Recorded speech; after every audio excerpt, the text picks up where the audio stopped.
How are these data that you're working with different for this sort of question than just say observing categories in the CPI or the PCE? Okay, so this data is collected in high frequency. It's collected every single day from some of the largest retailers in the US. And we know the country of origin of each individual good. So answer the question about how the tariffs are impacting goods, we need to know the country of origin because many of these tariffs are actually affecting goods from particular countries in different degrees. So both the high frequency and the country of origin is quite important for this type of analysis. And that's something you do not get with CPI data.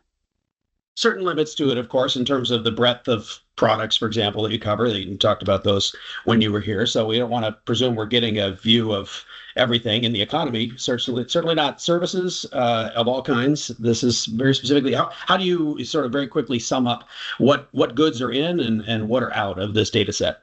Yeah, so the way to think about it is it's mostly goods and things that you can easily find online. Food, even fuel is included, but not in that particular analysis because we're not talking about tariffs there. But we have anything that is sold online, and some services are excluded. In particular, the ones that are more important in the CPI basket, which is a shelter, is not part of this analysis.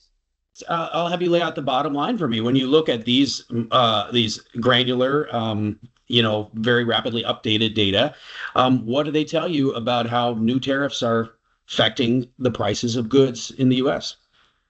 So one of the findings is that they are in fact affecting the prices. So it's not true that they're not impacting prices at all. So we see reactions, but the reaction is gradual over time and modest in terms of size. So we should expect, based on what we've seen the first 6 months of the tariffs, and also what past research that I've done on the first trade war suggests, we should expect a gradual pass through instead of a one-time big jump in the level of retail prices. And there are many reasons for why that is the case. This is a complex pricing decision for the firms. They have to consider lots of things. There's a lot of uncertainty, by the way, about the levels of those tariffs, about whether they'll be permanent or not, how it will impact each individual firm. And there are a lot of concerns also about how consumers will react. All this is preventing many of the adjustments from happening quickly. Some firms adjust, others do not. And in the aggregate, we end up seeing a very gradual and relatively modest process so far. So we're hearing from many economists when they're asked to, comment on the effects of tariffs that this is going to be a long process. We wouldn't expect to see it all at once, and we're still waiting for much of it. These reasons that you're talking about, what you're seeing in your data, very much seem to back up that. What I think is just sort of an instinctive, well-informed response from just about any economist we ask them about this. That is correct. Yeah. Now, you do find it in the places that are most likely to have some reaction. So, for example, we find it mostly on Chinese goods, which is one of the countries, China is one of the countries that has currently the highest tariff rate. And we've seen an escalation of the tensions and no clear indication that there's going to be a deal. So that makes the retailers more likely to pass this on. By the way, people know that the Chinese goods are getting affected significantly. And that makes it easier for the retailers to pass that on because consumers won't get mad at them.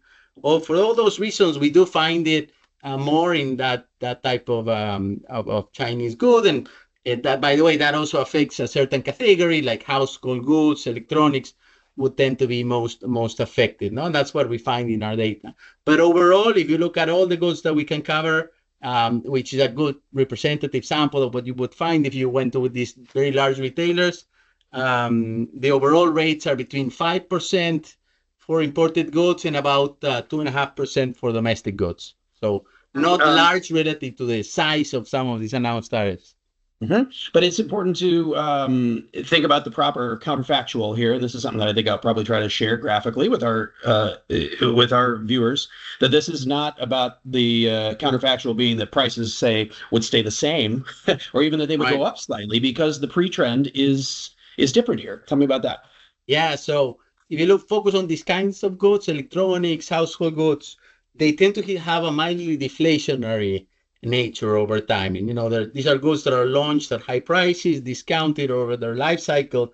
So in normal times, you would expect to see a little bit of a deflation. So that's the right counterfactual. We can project these pre-tariff trends and look at the current level relative to that. That raises a bit the magnitude. So instead of being 4% increase in imported goods prices on averages, we get 5%. But again, it's not enough to give us magnitudes that would suggest that there's been a lot of pass-through yet. It's rather suggesting that, again, the pass-through is gradual and the magnitude is accumulating, but overall, it's relatively modest. And that's why a lot of people don't feel this as being a big inflationary impact so far. Mm-hmm. But you would expect more. Yes, I mean, yeah. So even though there are reactions to news, the overall pass-through has been quite persistent in the gradualness. It's obviously gradual, but we don't see big swings in the trend. The trend is actually quite stable. So, unless there are big changes in some of the tariff rates and or more certainty perhaps about the final levels, I don't expect it to change much through the remainder of the year. I think, a court decision, I should say. Exactly. Well, that's lights a little bit of a fire under my video here. See how quickly the Supreme Court gets around to that. Exactly. If there's a legal challenge on the tariffs, nobody knows what will end up happening. So put yourselves in the shoes of a retailer. There's going to be something there.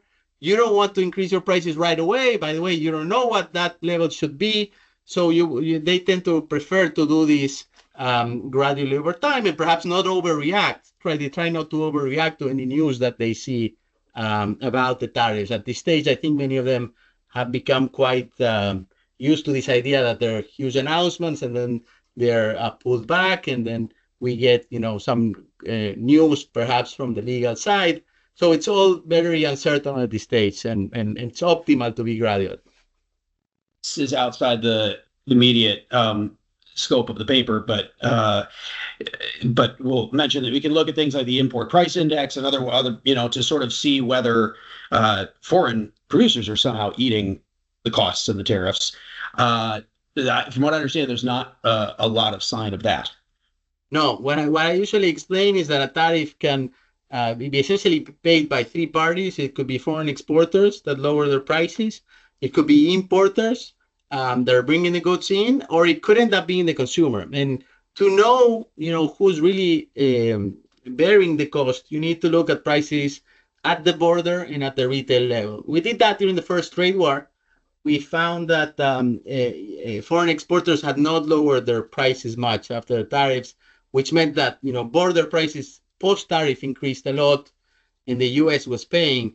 But we also found that the pass-through at the retail level tended to be slow. So most of the burden back then was on the U.S. firms. I think something similar is happening right now. We don't have ourselves data on the border, but if you look at import price indices pre-tariffs produced by the BLS, they are not falling. In fact, they've actually increased a bit. So that suggests that foreign exporters are not lowering their export prices, and therefore the U.S. is again bearing the cost. And the fact that my current paper doesn't show pass-through to consumers suggests that it's U.S. firms at this stage who are eating the tariffs. Just to back up to what I guess I'll call your figure one, you also find that products for non-imported goods, for domestically produced goods, are increasing. Yes. What's the economic theory or the logic there behind which behind the rise in prices across the board? So that surprises some people, and a priori you can say the tariffs are meant to affect imported goods. Why are domestic goods producers increasing their prices? And there are several reasons for that are well known. One could be that they have imported inputs, or they expect some of those imported inputs to face tariffs and therefore raise their costs. And then the second, even if they don't have imported inputs, they compete with imported goods. So if your competitor is forced to raise prices, that gives you more pricing power, and you can raise yours as well, even if your costs have not changed. So it's a well-known fact that tariffs not only affect imported goods, they also affect domestic goods. You would in principle expect them to be affected to a lesser degree, and we do find that in the paper. we find that, like I said, imported goods rose by 5% and domestic goods 2.5% relative to the pre-tariff trends. No? But so there is some reaction there. And it's, by the way, if you look close at the paper, you'll see it's precisely on the goods that appear to be competing a lot with imports. No? We can look at categories that have more than 50% of imports, and that's where you find some quick and more significant reactions of domestic goods prices. And that was my next question for you. To the extent that I can get into the weeds a bit in the time that I've got for the video, this category of domestic affected products, you just define that for us. So we call a domestic good as being affected if it is sold in a category, or imagine, you would classify it at the trade level, if it's a category that's been directly targeted with tariffs, or if it's sold in a goods category and a consumption category where more than 50% of the goods are imported. No, that's a way to proxy this idea that imports are important for that domestic good as a competitor. And that's where we find, in fact, during March, the increases in those domestic affected goods was just as high as what we saw for imported goods. We have a graph in the paper that specifically shows that. Since then, imported goods have had more inflation than domestic affected goods, but still the trend is higher for those domestic affected than what it was before. No? So there's areas, as expected, like I said, that these goods are being affected, and particularly if they compete a lot with imported goods. So that category would not necessarily include domestic goods that have input cost effects, right? So they would still be in that wider bucket of domestic goods, even if they're not affected by your definition, which is why we see prices going up there too. They're not affected. In fact, they may be affected, but we just don't know about it because we don't know the inputs that go into the production of those domestic goods. It's interesting, though, if you look at the trend of those domestic not affected, it's actually higher, the inflation trend, than what it was before. It's just that in terms of magnitude, it's the least affected one. You explained this very well last week, but I'll have you explain it for me again. Why do you believe, you and your co-authors, I guess, that you're seeing so little effect, even some deflation, when you look at Mexico specifically versus Canada or China? Because several reasons. One is that a lot of goods actually are exempted under USMCA rules. Other economists have actually shown that many of these goods are actually even introduced at zero effective rates. Mike Wog at the Fed has actually shown that the Mexican rate is, I think, around 2%, the effective rate. So in practice, even though we hear these huge announcements of tariff rates, what matters is how many of them are getting exempted. And in the case of Mexico, there's a lot of that. And I also think the expectations about the future trade deals could be affecting retailers. So if you're a retailer today selling goods from China, you might expect the tensions to be there a few months from now. If you're talking about Mexico, it looks like the U.S. is more ready to sign some sort of deal. The relationship seems to be going better. No? So in that sense, any barriers that may be there, any tariffs that may be there, you might expect them to go away soon. So that will make the pass-through lower right away. Even though there would be some North American exemptions with regard to Canada, maybe the outlook is a little bit different. Specific products from Canada that are not exempted, but clearly still important. That's correct. So if you look at our results, Canada is kind of in the middle between China and Mexico. It's true that Canada has taken a more aggressive stance relative to the U.S. They imposed retaliation tariffs. So it may be less likely, or perhaps the perception on the part of the retailers and manufacturers is that the tensions with Canada are going to remain longer than the ones with Mexico. So I imagine if you talk to other reporters, they're probably asking you where you think this is all going to land.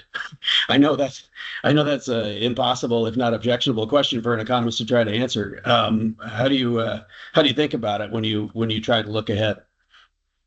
So it looks like every time there's a deal that is announced, the rate ends up being 10, 15%. So imagine that that looks like the baseline. And I would expect if more deals are signed, that that's the level we'll end up with. It's interesting because when we did the first analysis of the first trade war, the size of the tariffs mattered a lot for pass-through, and only when the tariff rates were about 20%, we did see significant and quick pass-through. No? So if we end up with levels of 10%, what I think will happen is we'll continue to see this very gradual pass through, and most consumers may not immediately notice it. No, even though we may end up a couple of years from now, or perhaps even longer, with prices that are about 10% or maybe a bit less higher than they would have been if the tariffs had not been in place. And of course, the tariffs, I believe, create a lot of other problems as well. No, so not just an issue about the impact of on prices is important to keep into account. But that's what I think seems to be more likely to happen. And I keep telling economists that we are inclined always to think about the end result and say, oh, there's going to be inflation or prices are going to be costing more because this is a tax, essentially like a sales tax on imports. But the process itself can be very gradual, take a lot of time, and we should be clear to communicate that to non-economists as well. What are the other concerns beyond higher prices for consumers that you think about long term when you think about the effects of tariffs, higher tariffs? Well, there could be an adjustment in terms of the economy doing worse down the road, no? Because there's going to be potentially retaliation. So Americans' nominal incomes could come down, and even if prices don't change, our purchasing power is falling in that sense.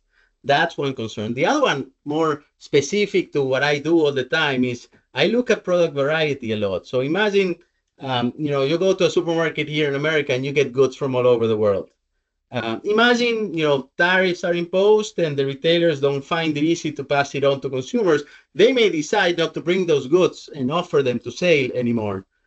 So there's not going to be inflation in the data, simply that those goods will disappear from the stores. No? And perhaps a year or 2 years from now, we will be offered less variety. And that is affecting our welfare.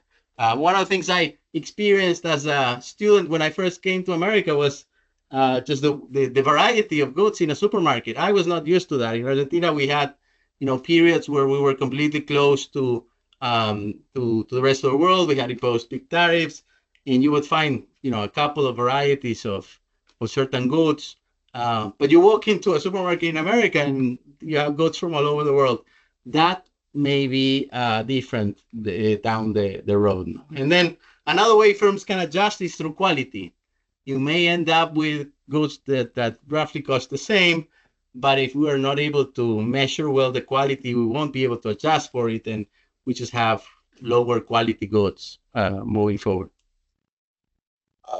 The last question that comes to mind is just something that I think is important to reinforce. We're talking about this because as we get, even just 6 months into the beginning of this tariff journey, the bar for what's a better or worse economic outcome keeps getting moved because it seems like we're going to have 145% tariffs on China, then it's only 35, and then that sort of thing. You're finding price effects for consumers at the moment, let's say a 5% difference from what they would be otherwise on imported goods. What happens down the road could get worse. But the deeper point is that a 5% increase in prices sustained over time, forever and ever, along with these other effects you're talking about, it's not modest. It's not small and it's not insignificant. I think that people tend to celebrate, hey, it's not going to be as bad as we thought it was going to be. That's a fair point. And it accumulates over time. And even though it is contained to certain categories right now, if we end up getting broad tariffs on all kinds of goods and we see escalation, because we get retaliation, then the final outcome could look much worse than what it looks right now. Let's not forget this is the short run impact of the tariffs, and we're only 6 months in. So I do think it's important to remember that somebody has to pay for these taxes and this revenue that the government is collecting. There could be arguments to say that the U.S. can use its power to force, its power as a market, large market, to force the foreign exporters to reduce their prices more down the road. But one of the things that is useful for that, for example, is if you don't apply a broad tariff that affects everyone, because you can threaten a particular country with saying, I'm going to bring the goods from this other location unless you lower you have to lower your prices because you have to absorb some of the tariffs. Now, if the U.S. applies, high tariffs to a lot of countries and then, by the way, shifting them around all the time, you won't get that benefit, and some of these threats won't be credible as well. No? So, but we'll see. There's potentially this possibility. I do think consumers will end up paying a big chunk of it eventually. In the midst of analysis and the course of current events, that suggested, it's not going to be as bad as we thought it was going to be, it's easy to lose track of the fact that it is quite different in any event than it was a year ago, and that there are significant implications of that economically. And the bad outcomes happen with this kind of policies happen later. I'm from a country that is started imposing a lot of tariffs, and it's not like you see the negative effects right away. But if you look at back 10, 20 years afterwards, you realize the economy has become tremendously inefficient, that goods are sold at levels that are much higher, not just, by the way, historically, because inflation has kicked in, but when you compare the price of those goods and you control for quality, you compare them to the price that they are being sold at other countries, you realize you end up paying a lot more. No? So that's the sort of realization that comes after a while. In trade protectionism, tends to escalate. It's, once tariffs are in place, it's hard for governments to take them out. So that's, I think, what a lot of economists have in mind when they worry about the long run effects of this. Alberto, thank you to you and your co-authors for giving us this alternate way to think about these questions, a different set of data that let us get very directly to some of the important questions people have right now. Fantastic. Nice talking to you.